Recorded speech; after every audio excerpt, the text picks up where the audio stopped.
চুঁচুড়ার পর এবার পুরুলিয়াতেও তৃণমূলের প্রতিবাদ মিছিল। মুখ্যমন্ত্রী মমতা বন্দ্যোপাধ্যায় 21শে জুলাইয়ের মঞ্চ থেকে ভাষা আন্দোলনের ডাক দিয়েছিলেন, আর এবার ভিন রাজ্যে বাঙালিদের হেনস্থা করা হচ্ছে এই অভিযোগে পুরুলিয়ায় প্রতিবাদ মিছিল করল তৃণমূল। মিছিল থেকে উঠল বিজেপির বিরুদ্ধে স্লোগান।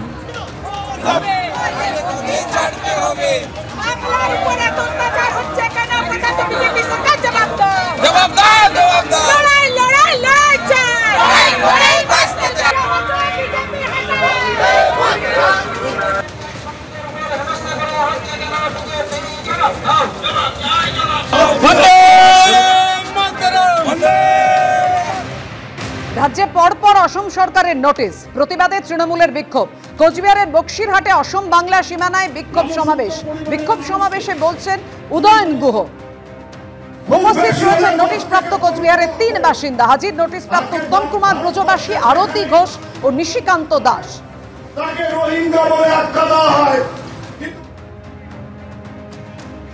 আমাদের এনআরসি মুখ্যমন্ত্রী দায়িত্ব নিয়েছেন তৃণমূলের কাছে, মা মাটির কাছে, তিনি মুখ্যমন্ত্রীর কাছে গেছিলাম। তিনি বলছেন যে কোনো চিন্তা করতে হবে। আর ভুয়ো ভোটারের অভিযোগে ফের সরব হয়েছেন বিরোধী দলনেতা শুভেন্দু অধিকারী। বাংলাদেশে মুসলিম ও রোহিঙ্গা মুক্ত ভোটার তালিকা চাই দাবি করছেন শুভেন্দু অধিকারী। বিডিও বিএলওদের বিরুদ্ধেও হুঙ্কার শুভেন্দু অধিকারীর। বিহারে বহু বিএলও বিডিওর বিরুদ্ধে এফআইআর হয়েছে, এ রাজ্যেও তালিকা সংগ্রহ চলছে, হুঁশিয়ারি দিয়েছেন বিরোধী দলনেতা।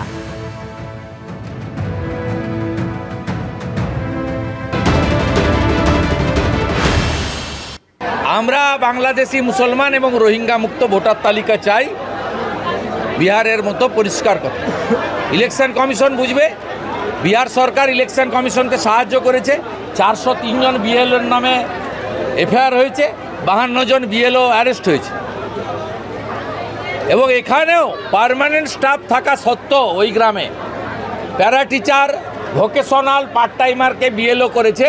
আমি তালিকা সংগ্রহ করছি, অনেক বুথের নাম আমি দিয়ে দেবো আপনাকে, যেখানে পার্মানেন্ট এমপ্লয়ি থাকা সত্ত্বেও এই বিডিওরা যারা ভুয়া ওবিসি সার্টিফিকেটে পিএসসিতে টাকা দিয়ে ফাঁকা খাতা দিয়ে চাকরি পেয়েছে, এই বিডিওরা প্রায় 70-80 জন এরকম বিডিও আছে যারা জানে আমরা ভুয়া ওবিসি সার্টিফিকেট দিয়ে WBCS হয়েছি। তারা জানে যে মমতা গেলে আমাদের চাকরি যাবে। সেই লোকেরা এই পার্মানেন্ট স্টাফ থাকা সত্ত্বেও পার্ট টাইমার, ক্যাজুয়াল ভলেন্টিয়ারদেরকে বিএলও করেছে। আমি অলরেডি 50-এর বেশি পেয়েছি, এটা আরও বাড়বে। এবং এই বিডিও যে যারা আন্ডারটেকিং দিয়েছে, বিডিও, এসডিও বা ডিএম, তাদেরকে গ্রেপ্তার করতে হবে। উনি কবে ইলেকশন কমিশনের দায়িত্ব নিয়ে নিলেন? আর ইলেকশন কমিশনের মুখপাত্র কি শুভেন্দু অধিকারী? ভয় দেখাচ্ছেন কাকে?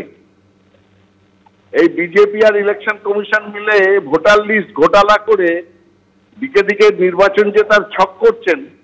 আজকে ওনাকেও তো যেতে হবে। ওই 18 জন সিকিউরিটি ছেড়ে যদি যান না, তাহলে বাংলার মানুষ বাংলা ভাষাকে অপমান করার জন্যে, বাংলার ভোটারদের নাম বাদ দেওয়ার জন্যে ওনার সামনে যখন ঝেঁটা নিয়ে দাঁড়াবেন, তার উত্তর মানুষের রোষ এখনো জানেন না কি, তখন দেখবেন। এই ভয় দেখানো ছাড়ুন। যে বিডিও বিএলও কি হয়েছে না হয়েছে এসব ওনাকে দেখতে হবে না, তার জন্য যথারীতি কিছু সংস্থা আছে। উনি ওনার কাজটা করুন। উনি বিজেপির হয়ে কথা বলছেন, বিজেপির সুরে, বিজেপির হয়ে ভোটারদের ধমকাচ্ছেন আর বাংলাকে অপমান করছেন। বাংলা তার প্রতিশোধ নিতে জানে।